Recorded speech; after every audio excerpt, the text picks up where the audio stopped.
now the national anthem.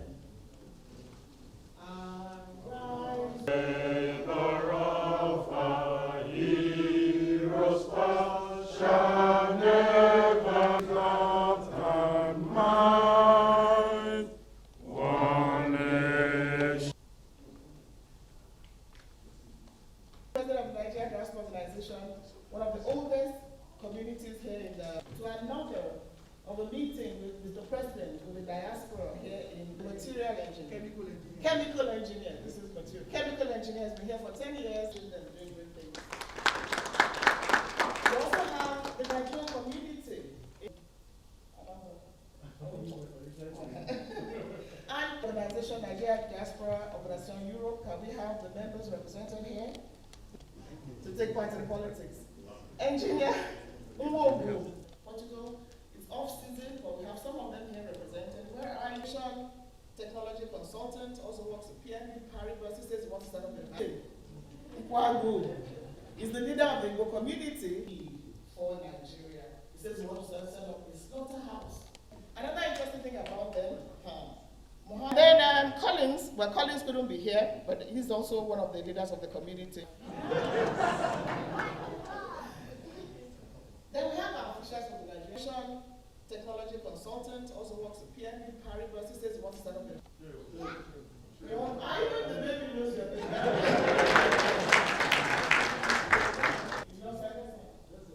Just say our friends. But you see something.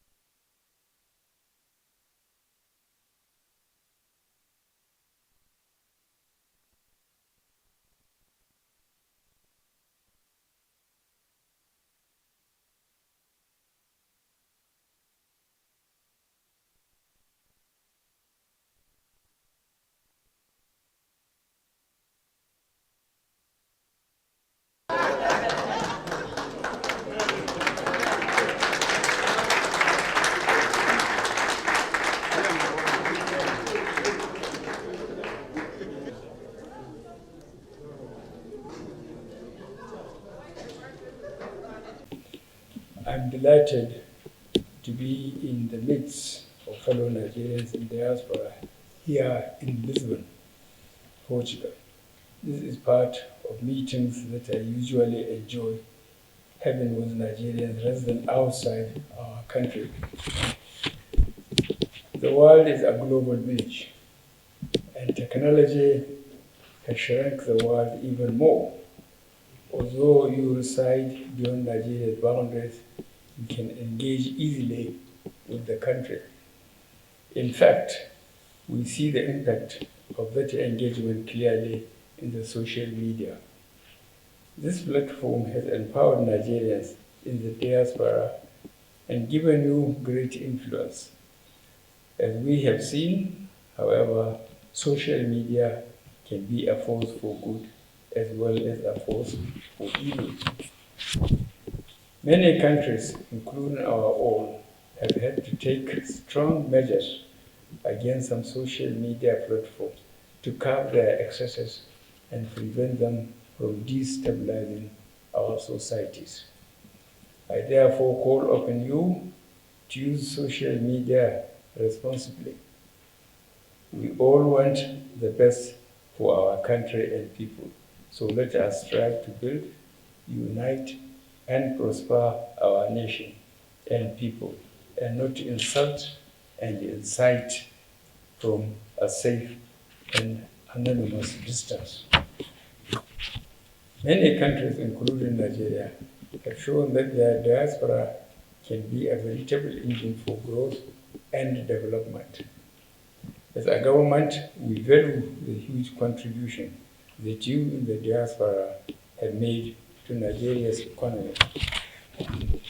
In every field of human endeavor, be it the creative industries, sports, health, academia, Nigerians in the diaspora have thrived and leveraged on their skills to raise our country's profile higher economically, socially, technologically, and culturally.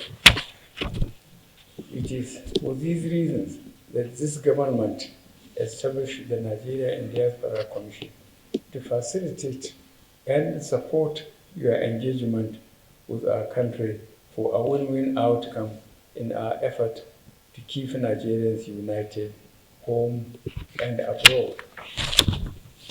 You must continue to be our ambassadors at large in your comportment, actions, and character.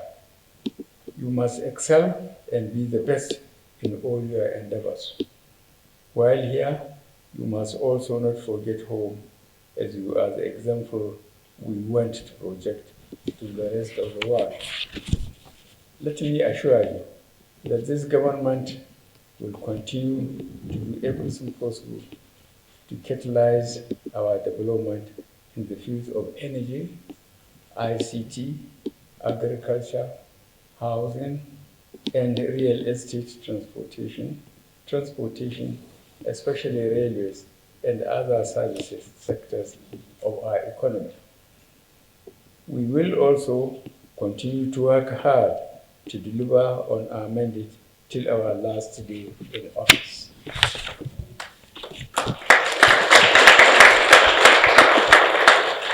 This is despite the challenges of the coronavirus pandemic, the global insecurities, and other local issues, consequences of which we daily grapple with.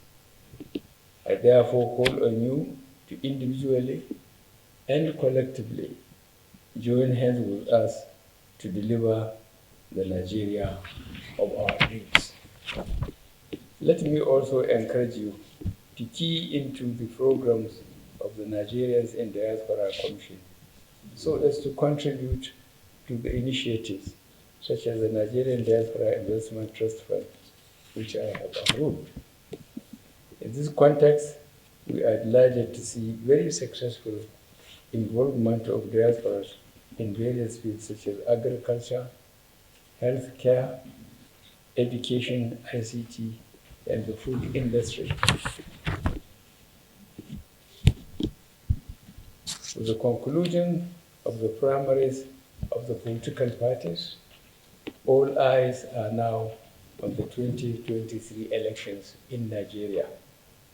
Our administration will do its best to ensure that the Independent National Electoral Commission delivers peaceful, transparent, free, fair, and credible election next year.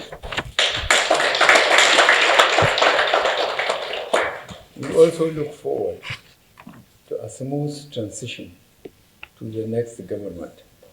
As I have said before, our administration will not compromise on doing the right things and the welfare of Nigerians, home and abroad. Thank you, and long live the Federal Republic of Nigeria.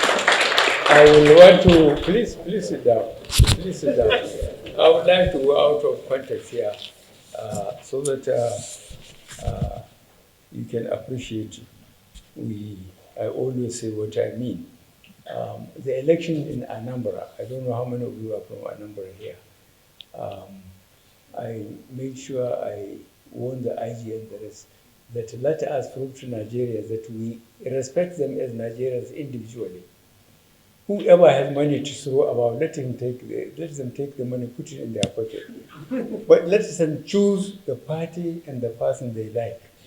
Look at Anambra. Everybody went to Abga. Okay, Abga won the whole election in Anambra. So Abga will have to be alert to make sure they don't disappoint their constituency. Thank you very much. Most Nigerians, for the fact that we are foreigners here and we do not, our native language or our official language is not Portuguese language. We have this issue with raising up our children in schools where they would be able to speak English fluently, as well as speak the Portuguese language as well. That is why this administration has one of its priority, the setting up of a Nigerian school, a Nigerian house, and a Nigerian hostel system to key into the tourism industry, the education industry, as well as the accommodation challenges of our people. That is the huge dream we have, and that is the project we have already begun. And we want Mr. President's support as much as possible, sir. We would want this to actually not just help our children, to also establish our presence and our identity in Portugal. The Chinese community and others have actually done the same. We're not comparing, but we are asking that please, the president finds it in his good heart, which he has always had, and which he has in abundance, to kindly consider supporting us to achieve this dream. Your Excellencies, I want to, without taking our time, also appreciate the President for his support to the Nigerian diaspora, where we also have our presence established, where we also are part of.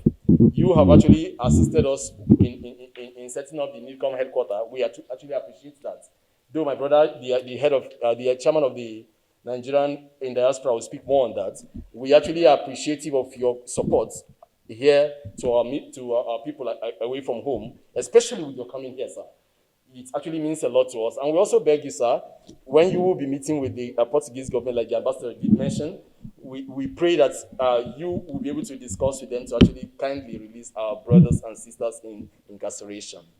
At this point, Mr. President, I would not be bothering with much words because much has been said and much still will be said. And like a common adage in Nigeria says, that words do not fill baskets.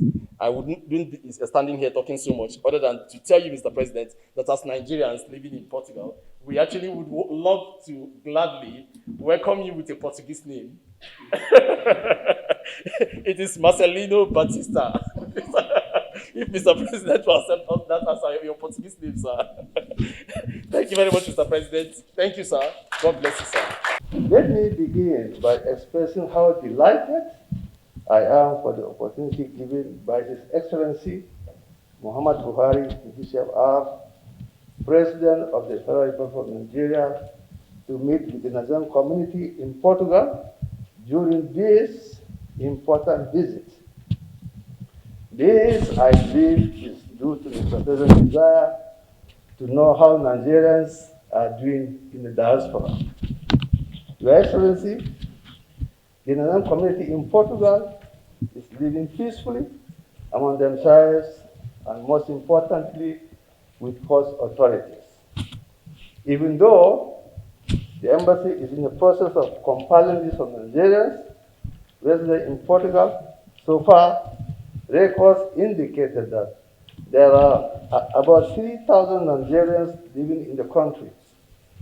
Out of this number, about 500 have acquired resident status and 300 granted nationality.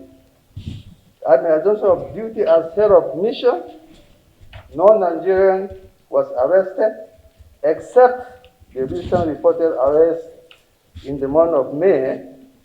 About 12 Nigerians accused of internet fraud, document forgery, and impersonation.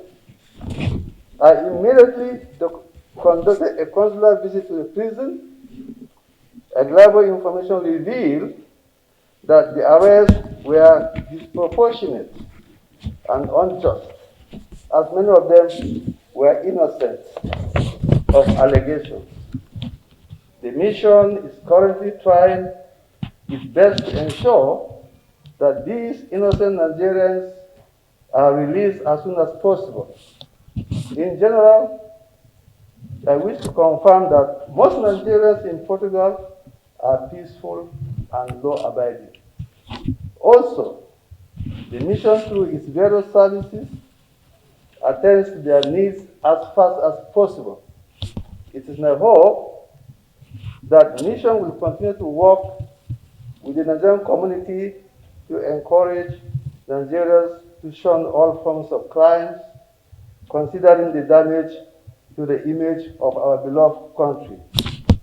Your Excellency, honourable ministers, under my watch, the mission invited the immigration section of our mission in Spain and carried out interventions exercise for the issuance of passports for more than 100 Nigerians in need of the documents. The mission was equally able to get the officials of the National Identification Management Commission to deploy its machines in the transit to enroll Nigerians that have not acquired the National Identification Number (NIN). This exercise has commenced, and many Nigerians have been enrolled accordingly. This service delivery has truly endeared the hearts of most Nigerians in Portugal, who always commended the mission for such goodwill gesture. Your Excellency, distinguished guests, despite the meager financial allocation of mission, we are still continuing with provisions of basic services in the transit, although with difficulties. For instance, the issue of transit utility vehicles has been a big challenge in recent times due to the increase in official activities. Presently, apart from the representation vehicle, which is the oldest within the diplomatic community that was bought in 2009, the school bus and the backup, the country has only one utility vehicle. This has really prevented the embassy from carrying out some important assignments, especially outside Lisbon. Furthermore, the set of missions properties needs urgent furnishing and renovation. Officers' quarters, including residence and sanctuary, require urgent attention as basic items to make officers comfortable are unavailable. The mission has written several to headquarters appealing for interventions and still waiting response. To save the image of our country in Portugal, there's need to put them at par with other diplomatic buildings in the surroundings. Finally, Your Excellency, let me use this opportunity to thank you for this audience given to the community of Nigerians in Portugal and wish you more health and prosperity. I thank you. What's the driving force behind this? What does the Commission seek to achieve by putting this together wherever the President goes? Because our biggest assets are human beings. We're talking about human capital development. And you can see Nigerians all over the world excelling. But the beauty of what we're doing is that they all want to do things back home and are beginning to do things back home. Look at everybody in this hall. They have their businesses here and also in Nigeria. So what government needs to do is encourage them and also support them one way or the other, because if others are investing in Nigeria, Nigerians in the diaspora should also be our first line of investors. And they're here. They're all over the world. And they're doing that. So NIDCOM is driving that. Yes, there are challenges, there are issues, no doubt, but it is our country. And we continue to encourage them. And the beauty of it all is that you can see the passion and the interest. So if nobody is talking to them, we have to talk to them, we have to engage them. I mean, when Ireland was in recession, it took 2,000 Irish in the diaspora to come together and save Ireland from recession. We have much more than that. And we have, most importantly, the brains, the talents, whether young or old. They are Nigerians, and it's amazing, and I'm so proud of the genes, of sharing the same genes with them. So we continue to do that.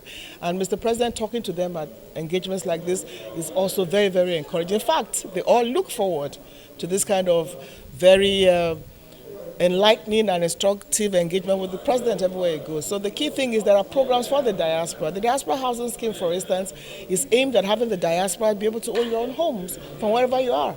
You know, the Diaspora Mortgage Scheme with the Federal Bank of Nigeria, the Diaspora Investment Trust Fund, and several other programs for the diaspora. So we need to encourage our brothers and sisters abroad who want to do things back home, who are doing things back home, and ensure that we encourage rather than make things difficult for them.